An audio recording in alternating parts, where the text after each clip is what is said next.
ডিব্ৰুগড় চহৰৰ পৌৰপতি ডক্টৰ পাত্ৰ মহোদয়, বাঙালি যুব ফেডারেশনের নির্মল কান্তি সিং মহাশয়, উপাধ্যক্ষ গোস্বামী মহোদয়, আমার শৈক্ষিক সমন্বয়ক doctor Ananta Kumar Dutta, IQC coordinator doctor Bibek Sarma, আমার ICTA president doctor Alakananda Baruah, প্রেক্ষাগৃহত উপস্থিত মোর সহকর্মীবৃন্দ, বিশিষ্ট ব্যক্তিবর্গ, সদৌ অসম ডিব্ৰুগড় ছাত্ৰ সংস্থা, ডিব্ৰুগড় কানৈ মহাবিদ্যালয়ৰ ছাত্ৰ একতা সভা আৰু সদৌ অসম বেঙ্গলী ছাত্ৰ ফেডাৰেশ্যনৰ বিষয়ববীয়াসকল আৰু অতিকৈ মৰমৰ মোৰ ছাত্ৰ ছাত্ৰী, মই সদায় এটা কথা কওঁ যে যি অধ্যাপক অধ্যাপিকাৰ ক্ষেত্ৰত বিদায়ৰ দিনটো হ'ব লাগে লাষ্ট দিন বা তাৰ আগতে বিদায় জনাব লাগে, পিছত জনালে অলপ ম্লান হৈ যায়, সেইটো মুহূৰ্তখিনি নাথাকে। আৰু এইবাৰ দেখিলোঁ প্ৰথমবাৰৰ বাবে আমাৰ শইকীয়া ছাৰ অধ্যক্ষ মহোদয় তেওঁ যিটো আয়োজন কৰিছে, যি আয়োজক কমিটিৰ লগত মই তাৰ প্ৰথমগৰাকী হৈ মই নিজকে ধন্য মানিছোঁ। এইখিনি মোৰ ক্ষেত্ৰত বহুত আনন্দৰো, এই বিষাদৰ মাজতো আনন্দৰো এটা মুহূৰ্ত। মই শইকীয়া ছাৰক বহুত ধন্যবাদ জ্ঞাপন কৰিছোঁ এই ক্ষেত্ৰতো। আৰু মই এই কথাটো কৈ লৈছোঁ যে ছাৰ বহুত ক্ষেত্ৰত এই যোৱা 5-6 বছৰ ধৰি মই ছাৰৰ লগতে বিভিন্ন কামৰ কাৰণেও যিটো কথা বাৰ্তা আদান প্ৰদানেই হওক বা যিকোনো ক্ষেত্ৰতে হওক বা মোৰ ব্যক্তিগত দুটা ঘটনা, যি দুটা ঘটনাৰ সময়ত ছাৰ যেনেকৈ মোৰ মেইন ক্ষেত্ৰত যেনেকৈ তেওঁ মোক সাহচৰ্য দিছে, সেইটো মই কেতিয়াও পাহৰিব নোৱাৰোঁ। বিশেষকৈ যিদিনা মোৰ দাদাৰ গা বেয়া সংবাদটো আহিলে ৰাতিপুৱা, ছাৰক যেতিয়া আহি ক'লোঁ, ছাৰ মোৰ দাদাৰ গা বেয়া হৈছে বুলি শুনিলোঁ, ভেণ্টিলেশ্যনত আছে, আপুনি যাওক, টিকেট পাবনে? মই গ'লোগৈ, তেওঁ খবৰটো দিব। মই ৰাস্তাত যাওঁতে এয়াৰপৰ্ট নামাৰ পিছতে গম পালোঁ দাদা নাই। এই গাড়ীত বহি মই ছাৰক ফোন কৰিছিলোঁ, ছাৰ মোৰ দাদা নাই। সেই কথা কওঁতে মোৰ অৱশ্যে ভাৰী হৈ গৈছিলে নেকি মোৰ কথাত। তেতিয়া তেওঁ কৈছিলে আপুনি ঘৰত যাওক, আপোনাৰ ঘৰটোৱে আপোনাৰ বহুত প্ৰয়োজন আছে, আপুনি ঘৰত যাওক, আৰু কি ক'ব নালাগে। তেতিয়া মই ভাবিছোঁ যে মোৰ এজন এনেকুৱা মানুহ এজন মোক সেইটো মুহূৰ্তত সান্তনা বান্ধি দিছে, মই বহুত জোৰ পাইছিলোঁ, সেইটো এটা। আৰু তাৰপিছতো আৰু আছে মোৰ ভাইটি, এবছৰ 8 মাহ হ'ল নাইহি, সেই ঢুকাওঁতেও তেওঁ বহুতখিনি কৰিছে। ছাৰ বহুত বহুত ধন্যবাদ, মোৰ আজীৱন মনত থাকি গৈছে। আৰু এই অনুষ্ঠানটো আয়োজন কৰাৰ ক্ষেত্ৰত ছাৰ যি কমিটি বনাই দিছে, নাম বহুত আছে, মই চবৰ নাম নাজানো, মই ইমানখিনি জানো, অঞ্জুমণি আছে, ৰীতা আছে, মন্নী আছে, তৃষ্ণা আছে, পৰাগ আছে, এইখিনি জানো। যিখিনি এই কেইদিনতে যিখিনি পৰিশ্ৰম কৰিছে, আৰু আছে আমাৰ উপাধ্যক্ষ ছাৰ গোস্বামী ছাৰ, মই এক অভিভূত ক'ব পাৰোঁ এই আয়োজনত। মই কেতিয়াও ভবা নাছিলোঁ যে মোৰ কাৰণে এনেকুৱা এটা দিন অপেক্ষা কৰি আছে, আৰু ছাত্ৰ ছাত্ৰী সকলোকে লৈ যিখিনি আয়োজন তেওঁ কৰিছে, সঁচাকৈ শলাগ ল'বলগীয়া। মই এই কথা শুনিলোঁ, ইমানখিনি কথা শুনিলোঁ, মোৰ বিষয়ে যিখিনি কথা শুনিলোঁ, মই সঁচাকৈ ভাবিছোঁ মোৰ ইমান গুণ আছেনে? মই এতিয়া নতুনকৈ মোক ভাবিবলৈ এটা অৱসৰ কৰি দিছে। মই সঁচাকৈ কেনেকুৱা নেকি? মোৰ যেন কিবা লাগি গৈছে। মই চবৰ কথাখিনি শুনি মই ভিতৰতে জমা কৰি থোৱাৰ এটা চেষ্টা কৰি আছোঁ। এই ইমানখিনি তো সঁচাকৈ কৈছে তেতিয়া অলপো হয়তো কিবা কৰিছোঁ, নাজানো কি কৰিছোঁ। মই এইখিনি কওঁতে মই এটা কথা কওঁ যে কথা ক'বলৈ কোৱা হৈছে, মই সদায় মই কথা ক'বলৈ বেছি ভাল নাপাওঁ, বক্তা ভাল নহয় যে সেইকাৰণে ভাল নাপাওঁ। আৰু মই মাজে মাজে হয়তো কেইটামান বাংলা কথাও আহি যাব পাৰে, বাংলাতে কথা ক'ব পাৰোঁ, আশা কৰোঁ চবে বুজি পাব। চবে জানে, কিন্তু তথাপিও মই কওঁ, মোৰ দেউতা যিহেতু আছাম অইল কোম্পানী বা ইণ্ডিয়ান অইল কৰ্পৰেশ্যনত চাকৰিয়াল আছিলে, তাৰ কাৰণে মই মোৰ স্কুলিং বা জন্ম মোৰ ডিগবয়, স্কুলিং মোৰ ডিগবয়। তাৰপিছত উচ্চ শিক্ষাৰ কাৰণে বা আৰু অলপ ইচ্ছাও আছিলে, সেইকাৰণে মই কলিকতাত যাওঁ। কলিকতা বিশ্ববিদ্যালয়, আশুতোষ কলেজ, যোগমায়া দেৱী কলেজৰ পৰা মই স্নাতক, তাৰপিছত যাদৱপুৰ বিশ্ববিদ্যালয়, ইয়াৰ পিছত BEd কৰোঁ কলকাতা ইউনিভাৰ্চিটিৰ পৰা। সেইখিনি কৰাৰ পিছত মোৰ যিহেতু ইয়াতে আছিলে আগতে, ইয়াত অহাৰ এটা হেঁপাহ সদায় আছিলে। মানে কেতিয়াবা কিবা ক'লে মোৰ দেউতা যেনেকৈ কি ডিগবৈৰ পৰা খবৰ আহিছে বা ডিগবৈৰ কিবা খবৰ, তেওঁ যেনেকৈ আছিলে আমাৰো তেনেকুৱা হয় চবৰে। আৰু আমি সপোনতে ডিগবৈ দেখা পাওঁ, মই বিশেষকৈ সদায় যে ডিগবৈ দেখা পাওঁ। মই কিন্তু কেতিয়াও ভবা নাছিলোঁ আকৌ ঘূৰি আহিম, কাৰণ দেউতাৰ ৰিটায়াৰমেণ্টৰ পিছত গুচি গৈছে, তাতেই আমাৰ ঘৰ। কিন্তু মোৰ এক ফ্ৰেণ্ড মোৰ এই ডিগবৈ কলেজত পঢ়িছিলে, এতিয়া আছে, ইটু দাস, ফিলচফি ডিপাৰ্টমেণ্টত। তাই সদায় কাটিং পঠিয়াই, পেপাৰ কাটিং। তই তাতে কৰ নকৰ, ইয়াতে পেপাৰ কাটিংকেইটা লওঁ। এবাৰ ফুৰিবলৈ আহিলোঁ, ফুৰিবলৈ আহি মই ইয়াতে এপ্লিকেশ্যন জমা দিবলৈ আহিছিলোঁ পূজাৰ বন্ধত। এই পূজাৰ বন্ধত যেতিয়া এপ্লিকেশ্যন দিবলৈ আহোঁ, তেতিয়া লগ পাইছিলোঁ, মই এইটো কথা কোৱা হৈছে আৰু কৃষ্ণই হয়তো এইটোতে লিখিছে, মই ইমানখিনি পঢ়ি চোৱা নাই, মোৰ পৰা যিটো কথা শুনিছিলে। মই লগ পাইছিলোঁ চলিহা ছাৰক, তেতিয়া তেওঁ প্ৰিন্সিপাল আছিলে। আৰু মই ডিগবৈৰ ভাইটি বুলি মাতোঁ, আমাৰ দেউতাৰ ফ্ৰেণ্ড, তেওঁৰে ল'ৰা, সি আহিছিলে মোৰ লগত।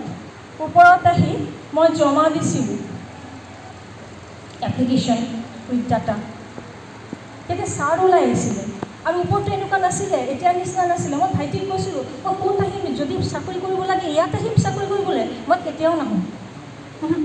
এইটো কলেজ, ইফালে ভঙা, মই ইয়াত কেতিয়াও নাহোঁ। সি কৈছিলে তুমি পালেহে তুমি আহিবা, তুমি দিয়াচোন আগতে। মই যদি পাওঁ আৰু ঠিক আছে, তেনেকৈ দিলোঁগৈ। ছাৰ আহিলে, ছাৰ আহি ক'লে, অঁ একদম গহীন আৱাজ, অঁ আহিছা, ঠিক আছে দিয়া, আমাৰ এজন ঢুকালে, আমাৰ ল'বলৈ বাংলা বিভাগৰ এজন ঢুকালে, এনেকৈ ক'লে। মই সৰুৰ পৰা জন্ম মোৰ ডিগবৈ, কিন্তু অসমীয়া ক'লেও ইমান ভালকৈও ক'ব নোৱাৰোঁ, এতিয়াও ভালকৈ ক'ব নোৱাৰোঁ মই। কিন্তু তেতিয়া মানে কি হয়, তেওঁ যেতিয়া ক'লে, মই ক'লোঁ এই তাৰ নামটো মানে ক'লোঁ, কি ঢুকালে বুলি কৈছে। বাংলাতে ঢোকানো হয়েছে মানে প্রবেশ করা, ঢুকিয়ে নিয়েছে মানে নেওয়া হয়ে গেছে। তোরে আমি কেন আসছি এবার, আমি কেন জমা দিলাম? তুমি কি কথা কোৱা, হ্যাঁ তুমি এইবোৰ কথা কৈ নাথাকিবা, তুমি বলা মোৰ লগত জমা দিয়াৰ কাম জমা দিয়া বলা। তুমি কি কথাবোৰ কৈ থাকা, মানে ঢুকিয়ে দিয়েছে, কি কাৰণে দিবলৈ আহিছিলোঁ, ইমান দূৰ ডিগবৈৰ পৰা ইয়াত দিবলৈ আহিলোঁ, সেইটো হ'ল এটা। তেনেকৈ আৰু কিছুমান আছে, সেইখিনি কথা ক'ব নোৱাৰে, সেইকাৰণে মই কৈছোঁ। তৃষ্ণাৰ লগতো আছিলে কথাটো কৈছোঁ। কিন্তু এনেকুৱাকৈ মোৰ আৰম্ভ হ'ল যাত্ৰা। প্ৰায় 30 বছৰ মই এই শিক্ষকতাৰ লগত জড়িত হৈ আছোঁ। শেষ হৈছেই। বহুত ল'ৰা ছোৱালীক পাইছোঁ। মোক দি দিলে ইয়াত, মোক দিলে এটা বৃহত্তৰ এটা ছাত্ৰ সমাজ দিলে, মোৰ লগত পৰিচিতি হ'ল, মোৰ সহকৰ্মী বন্ধু বান্ধৱী সব হ'ল, আৰু ডিব্ৰুগড়ৰ সাধাৰণ নাগৰিক, যাৰ কাৰণে মই আজি সম্বৰ্ধিত আৰু সন্মানিত হৈছোঁ মই ভাবোঁ। কাৰণ মই নিজকে ভাবোঁ ইমান পৰিচিত ফেচ নহয়, মই ভাবোঁ নিজকে। আৰু মই ডিব্ৰুগড়তে ৰীতা কোৱাৰ নিচিনা মোৰ তিনিচুকীয়ালৈকে আছিলে, ডিগবৈত জন্ম হ'লেও থাকিলেও আমাৰ তিনিচুকীয়াতে মোৰ খুৰা আছিলে বা দেউতাৰ মামাৰ ল'ৰা তিনিচুকীয়া কলেজৰ প্ৰিন্সিপাল আছিলে তেওঁ ডক্টৰ সুখেন চক্ৰৱৰ্তী এই তাহাঁতৰ ঘৰলৈকেই আহা তাত ইয়ালৈকে অহা নাই কোনোদিন সেইকাৰণে এই চহৰো মোৰ নতুন চিনাকি ইমান নাছিলে কিন্তু তেতিয়া লাহে লাহে মোক বহুত কথা শিকাইছে মোৰ জ্যেষ্ঠ কিছুমান মই কলিগ পাইছিলোঁ যে কামিনী ৰঞ্জন বৰুৱা ছাৰ মোক শিকাইছে এনেকৈ অসমীয়াটো এনেকৈ চেণ্টেঞ্চটো ক'ব নালাগে এনেকৈ ক'ব লাগে তেওঁ বহুত কথা মোক শিকাইছে তাৰপিছত শাস্ত্ৰী ছাৰক মই পাহৰি যাব নোৱাৰোঁ এইকাৰণে যেতিয়া প্ৰথম দৰমহাটো পালোঁ হাফ মান্থৰ 15 ডিচেম্বৰ মোৰ একচুৱেলি ইয়াতে যিটো দিয়া হৈছে 15 ডিচেম্বৰৰ পৰা মোৰ হাফ মান্থৰ দৰমহা দিছিলে কিন্তু সেইটো দৰমহা তেওঁ হিচাপ কৰি চালে অফিচৰ ভুল হৈছে তেওঁ গৈ মোক আভা বাইদেউ যি বাইদেউ মোৰ এই আছিলে মোৰ হেড তেওঁকে গৈ কৈছে ভুল হৈ ৰহা হে उसमें कोई ভুল হে তেওঁ কৈছে মইতো নাজানো তেওঁ আহি মোক মাতি লৈ গ'ল তেওঁ মোক দেখুৱালে এই ভুল কিন্তু মই তেতিয়া বুজি পোৱা নাই কাৰণ প্ৰথম আহিছোঁ মই একো নাজানো ঠিক আছে তেওঁ সেই কৰি মই আৰু সেইটো টাইমত 700 কিবা টকা মোৰ আৰু পাবলগীয়া আছিলে সেইটো ক্লাছ কৰি তেওঁ দিলে ইয়াৰ পিছত প্ৰদ্যুৎ দত্ত ছাৰ বিভিন্ন টাইমত অৰুণ দত্ত ছাৰ শান্তনু দাক কেতিয়াও পাহৰিব নোৱাৰোঁ তাৰপিছতে শুক্লা ছাৰ আছিলে চবৰ লগত মানে ইমান ভাল সম্পৰ্ক মাহেলা দা ইয়াৰ পিছতো মাহেলা দা আতিক দা আৰু আভা বাইদেউ অলকা বাইদেউ টুলটুল বাইদেউৰ কথা ক'বলৈ হ'লে টুলটুল বাইদেউ আনগৰাকী ইমান অসুস্থ হৈ আছে কিন্তু তেওঁ গাড়ীটো লৈ প্ৰথম যাত্ৰা মোৰ ইমান গাড়ী মোৰ নিজৰ গাড়ী নাই কিন্তু ইমান গাড়ীত মই অহা যোৱা কৰিছোঁ মই এই হাতত গণি ক'ব পাৰোঁ কাৰ গাড়ীত উঠা নাই চবৰ গাড়ী কোনোবাই ৰৈ আছে কোনোবাই আহক চবৰ গাড়ী আনকি শিৱদত্ত ছাৰ ৰাতিপুৱা যেতিয়া আহে 7:30 মই ক্লাছত 6:30 তেওঁ আহে তেতিয়া তই ৰৈ আছোঁ যে উঠ গাড়ীত উঠ তো দেৰি হৈ যাব বিক্ৰম নাপাবি এতিয়া তেনেকৈ মই যাত্ৰা শুনো মোৰ আৰু আজিলৈকেও সেই ছোৱালীয়ে মইতো কৈছোঁ হাতত গণি ক'ব লাগিব কাৰ গাড়ীত উঠা নাই মই বহুত গাড়ী চৰিছোঁ ভাল মানে চবৰ লগতে ইমান টাইম স্পেণ্ড কৰিছোঁ আৰু এজনৰ কথা সেই হৈছে শ্যামল দা মই যেতিয়া ইয়াতে আহিলোঁ মই যেতিয়া চাকৰি কৰাৰ পিছত প্ৰথম দিনা মোক ধৰাই দিলে পৰীক্ষা ডিউটি দিব লাগিব মই নজনা মানুহটো কি কৰিম কি নকৰিম বুজি পোৱা নাই জিবিএল দাস ছাৰ মোক প্ৰথম দিনা হেল্প কৰিলে এছা কৰোঁ বুলি মোক ক'লে ঠিক আছে গ'ল ছেকেণ্ড ডে আছিলে ৰাতিপুৱা ডিউটি আছিলে মই ৰাতিপুৱা পিছবেলা ডিউটি আছিলে মই পিছবেলা ডিউটিটো দিলোঁ দিয়াৰ পিছত দেখিলোঁ মোক আকৌ পিছদিনা ৰাতিপুৱা ডিউটি দিছে আৰু মইতো আকৌ ক'ৰ পৰা ইয়াত থকাৰ জেগা নাই মই ডিগবৈৰ পৰা আহোঁ ডিগবৈৰ পৰা ৰাতি পিছবেলা ডিউটিটো দি যদি যাওঁ 9টা পাওঁগৈ 9টাত পাই পিছদিনা আকৌ আহিবলৈ হ'লে মই 5টাতে ওলাই আহিব লাগে মই এদিন অনুৰোধ কৰিছিলোঁ মোৰ ডিউটিকেইটা যাতে অলপ কৰি দিয়া হয় সেই কথাটো নাথাকিল শ্যামল দা এই কথাটো গম পালে শ্যামল দা আছিলে আমাৰ অফিচত এজন কৰ্মচাৰী তেওঁ সদায় মোক মানে এই কৰে তুমি কেতিয়া যাবা কেতিয়া তোমাৰ বাছ কি মই শ্যামল দা এনেকুৱা আছিলে তেওঁ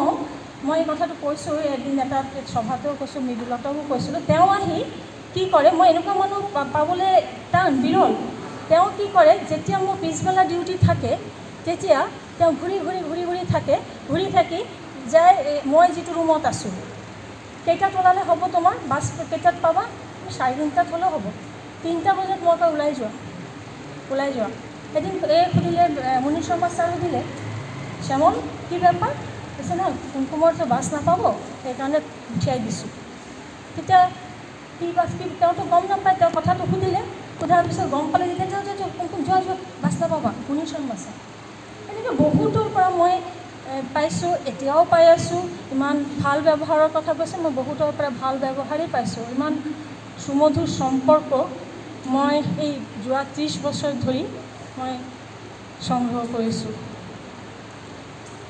এটা কথা কওঁ আৰু এটা কথা যে মই ইণ্টাৰভিউ দিবলৈ যেতিয়া আহিছিলোঁ তাৰ আগত মইতো পাম বুলি ভাবা নাই কিন্তু ইণ্টাৰভিউ দিবলৈ যে আহিলোঁ তেতিয়া মানে মোৰ ভাইটি যি ভাইটি নাই বুলি ক'লোঁ ভাইটি মোক কৈছিলে তোৰ মাতটো ইমানেই কম তই ক্লাছৰুমতে পঢ়াব হ'লে ষ্টুডেণ্ট পিছফালৰ পৰা বুজি পাব শুনি পাব তই ওপৰত যা, চাদৰ ওপৰত গৈ খুব জোৰে জোৰে কথা কওঁ, ভোকেল কৰ্ডটো অলপ বাঢ়ি যাব। মই সেইটো কোৱাৰ এটা কাৰণ আছিলে, কাৰণ সেই তাৰ 2-3 মাহ আগতে পাব্লিক ছাৰ্ভিচ কমিশ্যন, কলকাতাৰ public service, west Bengal public service কমিশ্যনৰ এটা পৰীক্ষা দিছিলোঁ মই, যিটো হাই ছেকেণ্ডেৰী ছাবজেক্ট টিচাৰ আছিলে। এই ছাবজেক্ট টিচাৰ 2টা আনৰিজাৰ্ভ পোষ্ট আছিলে। তাৰ এটাত যেতিয়া ৰিটেনটো হয় পাছ কৰিলোঁ, যেতিয়া ইণ্টাৰভিউ হৈছিলে তেতিয়া মোক সুধিছিলে যে এনেকুৱাকৈ 8জন বহি আছিলে মোৰ আগত, মই বহিলোঁ, মোক বহিবলৈ ক'লে বহিলোঁ, মোক কিছুমান কুৱেশ্যন সুধিছে, সেই কথাটো মনত নাই হৈছে। তাৰপিছত মোক ক'লে আচ্ছা এই কিতাপটো পঢ়ক, পঢ়িবলৈ দিলে। পঢ়িবলৈ দিয়াৰ পিছত ক'লে পঢ়কচোন। মই পঢ়িলোঁ, বাংলা কিতাপ পঢ়ি আছোঁ। পঢ়াৰ পিছত হঠাৎ মোক ক'লে ষ্টপ। মনো কি হ'ল? আচ্ছা আপুনি কি উপযুক্ত বুলি ভাবিছে নেকি আপোনাৰ এইটোৰ কাৰণে? মই বোলো মানে না, যদি আপনার কোনো স্টুডেন্ট পেছনে বসে থাকে, একটা দীর্ঘ একটা হল ঘর, যদি পেছনে বসে থাকে তারা আপনার বলা শুনতে পাবে কি? মোৰ উপস্থিত বুদ্ধি কাম কৰিলে। মই যেতিয়া ক'লোঁ স্যাৰ এই কথা মইতো ভবা নাই, মই ভাবিছোঁ আপোনালোকে 8জন আপোনালোকে বহি আছে, মই ভাবিলোঁ যে মই কিজানি আপোনালোকে শুনিবলৈ বিচাৰিছে, এইকাৰণে আস্তে আস্তে পঢ়ি আছোঁ। ঠিক আছে, এতিয়া অলপ তাৰপিছত মই যেনেকৈ আৱাজত পঢ়িলোঁ, মই নিজৰ কাণটোতে ভাবিছোঁ মই এইটো কি মোৰে মাত নেকি কাৰ মাত ইমান নাজানো। এনেকুৱা অৱস্থা এটা হৈছিলে। তেনেকৈ কৰিতো গ'ল, টাইমো গ'ল বহুত দিন পিছত। কিন্তু ইয়াৰ পিছত আভা বাইদেউক তেওঁ মোৰ হেড আছিলে, এবছৰ মাত্ৰ পাইছিলোঁ। তেওঁ বহুত মৰমীয়াল মোৰ ক্ষেত্ৰতে আছিলে। তেওঁ মোক কৈছিলে, বহুতবাৰ মই ভাবিছোঁ যাওঁগৈ, তাতে কিবা পোষ্ট ওলালে যাওঁ, কাৰণ চব দেউতা অলপ গা বেমাৰ থাকে, মাজে মাজে যাওঁগৈ, ঘৰৰ ডাঙৰ ছোৱালী। তেতিয়া আভা বাইদেউদিন ক'লে কুমকুম তুমি এখানে থাকো, তোমাৰ এখানে ডিব্ৰুগড়ে প্ৰয়োজন আছে। এই কথাষাৰ কিজানি মোৰ ভিতৰত কি কৰিলে কাম কৰিলে মই নাজানো।